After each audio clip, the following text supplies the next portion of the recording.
My talk was on lumbar epidural steroids and the use of particulate steroids and non-particulate steroids. So the concern is that steroids, particularly the particulate steroids, can cause some harm to patients, but the benefit is that these particulate steroids are made to last longer. So when we perform an epidural steroid injection, we're sticking a needle into somebody's spine and injecting the steroid medication, which reduces inflammation. Well, a particulate steroid is a depot form, which means it's a long-lasting form. Essentially, it's crystals that slowly dissolve over the course of a month or so, and they can reduce inflammation and reduce the pain. Non-particulate steroids they don't have the crystals, and they're essentially pure liquid.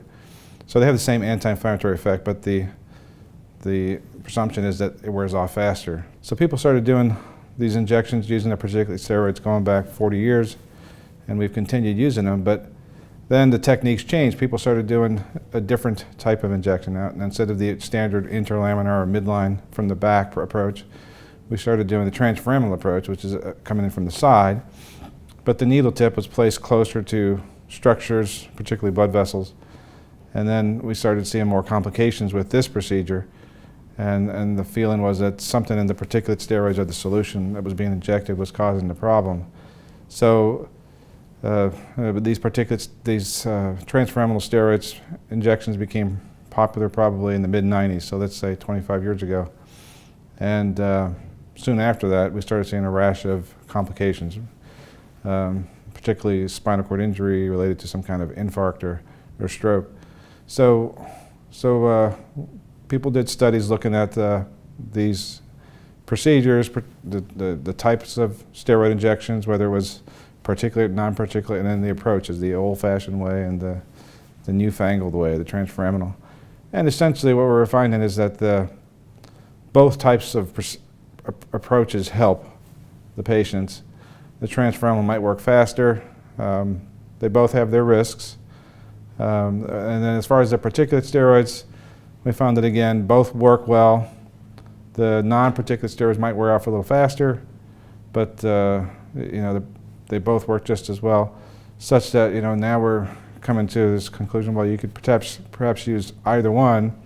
Perhaps start with the interlaminar, the old-fashioned way, and if it doesn't work, you could go back to try a transforaminal. And the same thing with the steroids. That you could start with a non-particulate steroid or the shorter acting form of the steroid, and if that works, leave it alone and just repeat them as needed.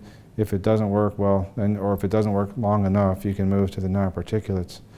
Other things we found is that it's not just what was causing it. It might not be just the steroids or the crystals, but it might actually be the preservatives that are in the particulate steroid. What the particulate steroid is mixed with certain chemicals and other things that make the steroids become crystals versus the other forms, which were the liquid form. So interesting. There's been a lot of research in it. It's a very controversial topic. I think people are still struggling which way is the safest way to go.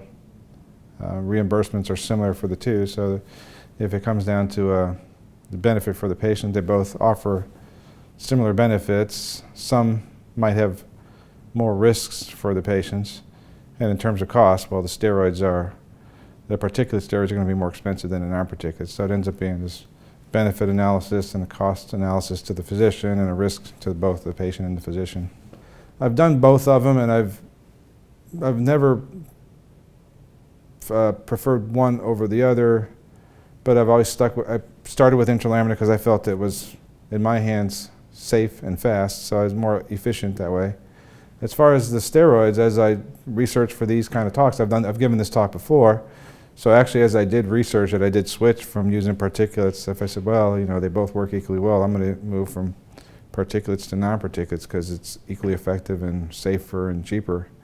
So yes, I have changed to where I now pretty much start with a non-particulate steroid always, and if that works, I just keep with it. I just go with it, and when I repeat it, I'll repeat it with a non-particulate steroid. Medicare, for example, might allow a patient to have one every 3 months or 4 per year. So if we're managing their pain with an epidural steroid injection 4 times a year, I'll just repeat it with the non-particulate steroid, in this case dexamethasone. If it's not lasting long enough, well then I might add particulate to the mix or substitute and see if that provides a better lasting relief. As far as the injections, generally I'll always start with an interlaminar.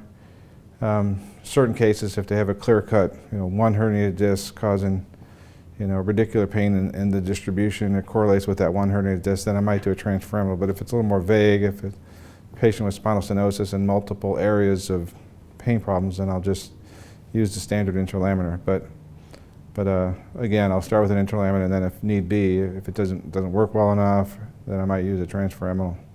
So yeah, I have altered my practice, and I don't really notice any changes in the outcomes with my patients. I think my patients are, as happy with the results and doing just as well now as they were 5 or 10 years ago when I was doing almost exclusively particulate steroid injections.